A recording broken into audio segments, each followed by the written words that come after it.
Okay, people. Bong kakat. Football is 2025 and there won't be an FM25. There is, however, a total of 3 match engine tweaks that have given FM24 a new lease on life. One from China, one from Korea, and another new one combining the two. The one from China is the most Barclays. It's fast-paced and semi-chaotic, balls flying everywhere like the good old days. Pause, making for great entertainment at the cost of realism though. I mean, keeping in mind the more systemic, tactical style of the modern football that we're used to these days. This is showcased in the Korean one, which pretty much improved the defending. It makes the game seem a bit more technical and more optically closer to the contemporary style of football. But another tweak, match engine tweak, appeared, claiming to be a combination of the two, and I'm using that in my current project of making the 3-4-3 formation, currently failing Ruben Amorim at Manchester United, work. Links in the description. So I started by selling every player I personally don't like. So no Bruno, no Ganashers, no Højlund, no Rasmus. Who else? Rashford and Sancho are already out the door. I actually like them, but realistically, they're already out the door. Who else? I don't even like Lisandro Martinez because I like my center backs tall. Okay, so yeah. So if I don't think they suit the tactic, I sold them, and I ultimately ended up with this first 11 to start the season. I did not want to make it too stacked. Too star-studded. So a lot of the signings are actually youngsters or hidden gems. First off is Jorgensen, the young Chelsea keeper. I have a good experience with this guy because of his reflexes. I don't really care about ball playing because we have 3 center backs. And in terms of center back, I want them tall, okay? And I want them to be able to defend well, at the same time also carry the ball. Euro is the central CB because he's got recovery pace. He's like the Varane of the situation. Mazraoui is the right CB, the white right CB, because he impressed there in real life. And he can carry the ball, he can defend as well. He's nowhere near a wing back.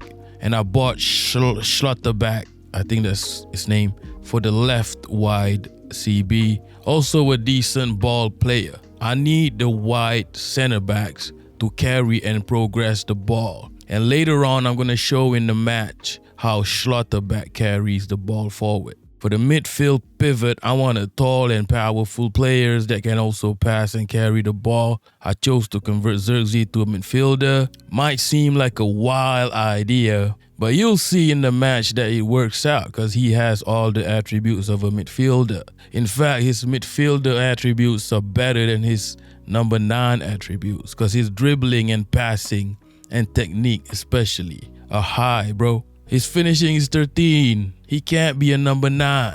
And I bought Kepen Thuram as his partner. He provides a bit more defensive steel, but he's also a decent technical player. Now wingbacks. I went for pure PNP, pace and power. Frimpong and Davis. Not the best defenders, but they can attack.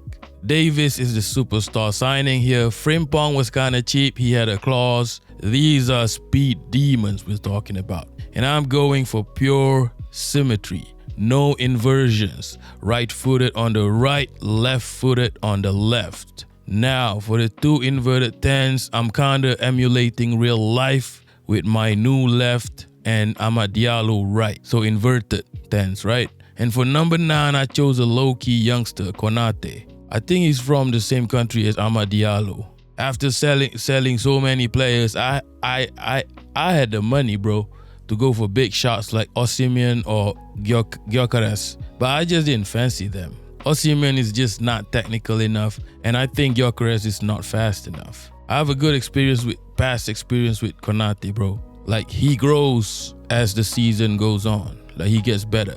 He's not super powerful, he's not tall or strong, but he's quick, he's agile, and he's technical. Also, he's primarily a pressing forward. So in my previous save games, if I'm playing 4-4-2, I would play him as the secondary striker. He's amazing over there. He's even outscoring the number 9.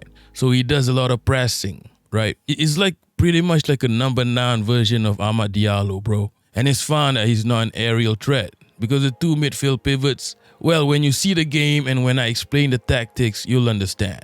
Now let's talk about that, the tactics. So I'm not an idiot, right? I know FM24 has its meta and OP tactics. So I'm going to use one of those and focus on the formation instead of trying to emulate Amorim's philosophy, because I'm about the formation, but I want my own philosophy to the formation or my own tactics. And by the way, I'm not a tactics nerd. I really play this game on autopilot, to be honest. I don't even do press conferences, So I'm using a ready-made tactic that has been tested, and it's not as OP or meta as the 4-4-2 or 4-4-1-1 tactics. You see that it's not bad, to be honest. The formation is quite similar to Amorim's 3-4-3, except the two 10s are registered as inside forwards in the formation. However, if you watch the matches, they play exactly like the two 10s in the Amorim system. The goalkeeper is a defensive sweeper keeper, so I chose the right player for the role. Center backs are defensive ball players, and I want them to be tall. The wing backs are straight up wing backs. I think Amorim sometimes uses one of them inverted. I kinda keep it symmetrical for the time being. Now the big difference here versus Amorim's is in the midfield pivot. He kinda plays with one defensive or ball winner like Ugarte and another playmaker, right? In this tactic we have two segundo volantes. I actually like this type of midfielder. They're almost like a box-to-box midfielder, but primarily they are defensive midfielders who are also playmakers, but not the traditional playmaker via passing. They can also carry the ball and make runs into the box. So Zirkzee and Thuram, they can both dribble, bro. And this match engine, you will see in the match that I will show later, dribbling and technique first touch is very important in this match engine tweak. We'll explore the reasons why later. So like I said, I'm not worried that my number 9 is not an aerial threat. Now this is key because I have fucking giants Zirkzee and Thuram making runs into the box as a segundo volante would do normally. So the rest of the positions play similarly to Amorim style, right? We got the two 10s and the pure number 9, except in real life, Amorim has two totally different number 9s, bro. He has Rasmus Højlund, a ball-watching UFC wrestler with a first touch that's worse than Lukaku's. How is that even possible? And Zirkzee being a drop-down 9.5. He's got a problem that I don't because I've got Konate. I like this Konate guy, bro. He's fast, he's got a high work rate, but he's also technical. Now, how did we fare in the first half of the season? Let's get into the game and find out. By the way, I started the season after a full Amorim season in the game. He got 10th. So big up FM24 and the database update that I use. All links in the description because that's realistic as hell. 10 is probably the best United can get in real life, I think, right? Now, how did we do so far? We are, after half a season, we are second with a game in hand. Arsenal are first. Man City, Liverpool, Spurs, Aston Villa are all fighting for top 4. We got knocked out of the Carabao Cup. Bear in mind, I play heavy rotation. I can't think of any other way to play this game except heavy rotation, squad rotation.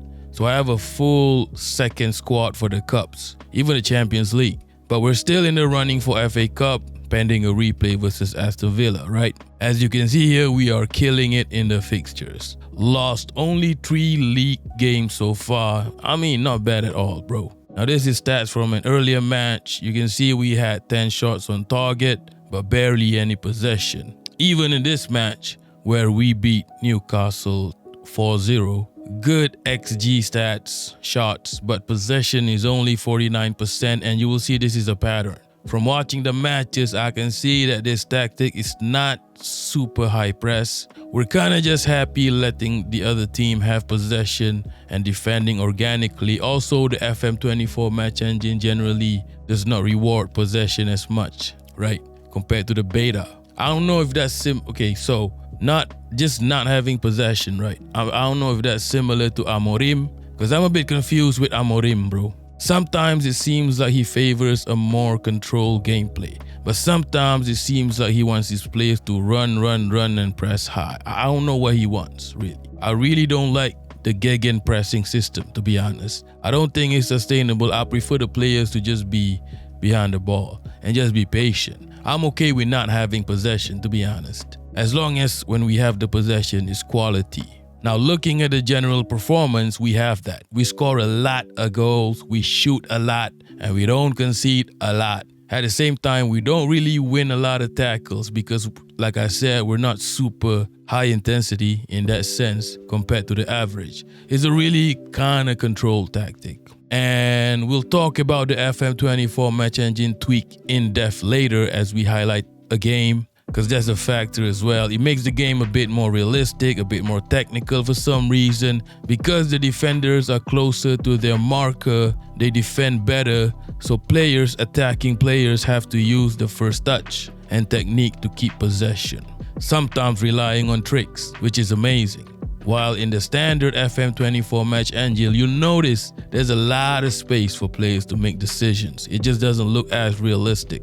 Now, crossing is a key factor in the 3-4-3 tactic, right? It's probably because I'm playing with straight up wing backs. You know, right foot right, left foot left. They tend to make simple byline runs and then they either drill or float the ball. I like it when they drill the ball, bro. I like it. And I like this because while we do score intricate goals through the middle, but sometimes you want the old school cross and shoot, bro, to stat pad, you know? I mean, yeah, you want your players to score all types of goals, right? Now, in terms of players, Konate is the top goal scorer with 16 goals, as is expected of a 9. This is so far, by the way, half a season. Amad Diallo has the most assists with 9. He's performing really well, just like IRL. Also, I think he takes the corners, the left-footed corners. The goalkeeper has the best pass completion because all he has to do is pass to one of the center backs. We've got 3 center backs, for fuck's sake.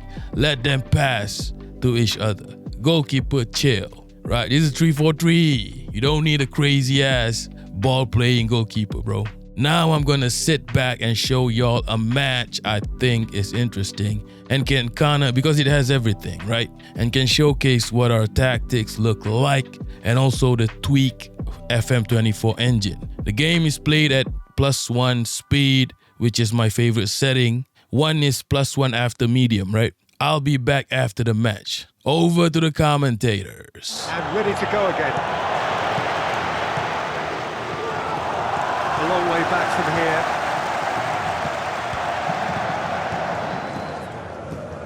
Try to make something happen. Did well to keep it going. No time to dwell on the ball. No unnecessary risks. He's looking to make things happen. Beautifully weighted. Nice expansive style. Oh, it's a stunning goal! Too much to aim at. Driving on a real charge here. Gets it upfield. Oh, it's inches away from being a really good finish.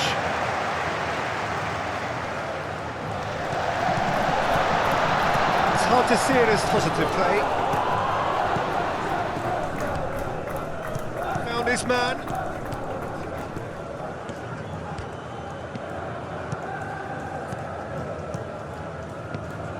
What are his options? Comfortable in his role. He's found a way past. And it's there! Prolific hitman in this competition. He's reveling in a purple patch. Incredible!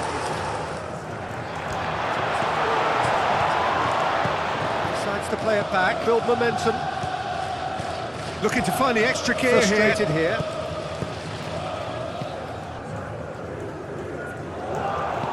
Now then! The middle. Needs some support. Oh, lovely bit of skill. Plays it back stick.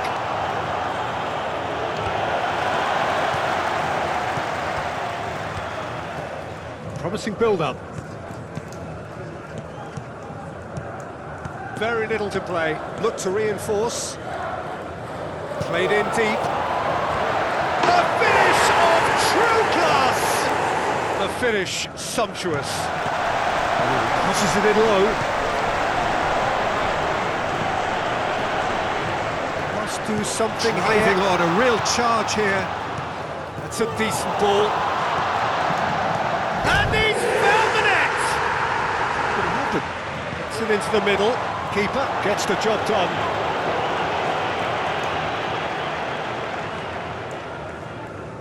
So some ground made up. Ooh, played through for the wide man, looking for a quick transition.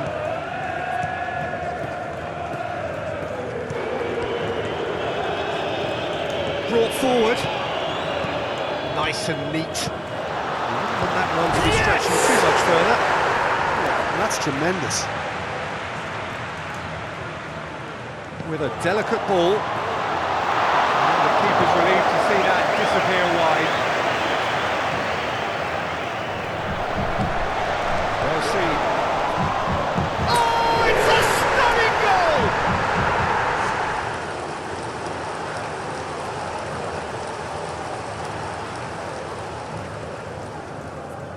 Looking to find the extra gear here.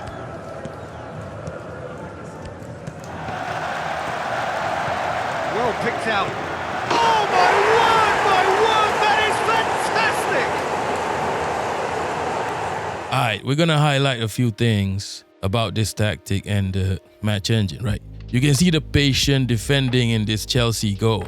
All my players behind the ball, old school defending. This is practically why we're not a possession-oriented team. I mean, it did result in a goal, but that was a wonder strike from Caicedo. Now this is the match engine tweak at work. With defenders being more realistic and defending closer, the players have to rely on their technique. That's amazing from Amad Diallo. I see a lot of these type of movements in these new engine tweaks, especially the Korea one and this one, right? I rarely see these types of movements with the standard engine. In fact, very rarely, unless it's some glitchy movement. Has been found. A simple cross and shoot goal. United in real life needs to do more of these, bro. He thrives in. Now this is the segundo volante at work. Thuram just crashing into the box and scoring, right? Now see here, look at how high Schotterback is, bro. This is how high our wide center backs get. I like this setup with the center backs assisting in attack. I really wish United played more like this in real life, bro. But the center backs are too static, right? In real life, come on, man. Overall, I hope y'all get an idea of how the tactic looks. It's not the most exciting. Definitely not as exciting as a 4-4-2 or a 4-4-1-1. It's a bit more control, a bit more patient, requiring more interplay, more, movement, because we don't have as much attacking players, and the match engine tweaks makes it look realistic as hell. It almost reminds me of the Amorim gameplay in real life, except we're probably a bit more adventurous and not too possession oriented. And the players choose to progress the ball over making sideways passes as they do in real life. I think Amorim just doesn't choose the right profile of players, or he doesn't have his players yet, or the instructions are not good. I don't know, simple as, right? But that's another discussion for another day, okay? I think that's all for now. I'm gonna finish the season and we'll see where we end up. Until the next one, thanks for watching. Peace. Confidence about that pass. This could be different.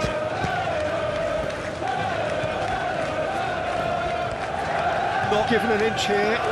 Brilliantly cut out. Take charge of the goal. Great recovery. Drilled in low. Oh, it's brilliant! That is brilliant! The pass was bang on, and he just had to ensure he didn't stray offside. The finish was actually bang on too.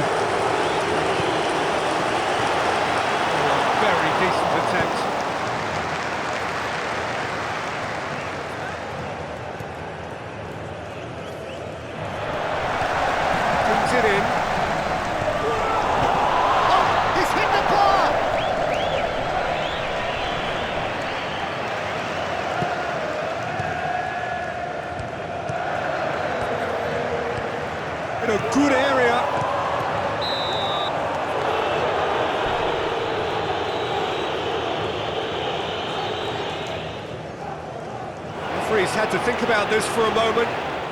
All eyes on the referee. It's a penalty. Calmly, he puts the ball down on the spot. And how good was that? That's a good penalty. The score this afternoon, number 9, items.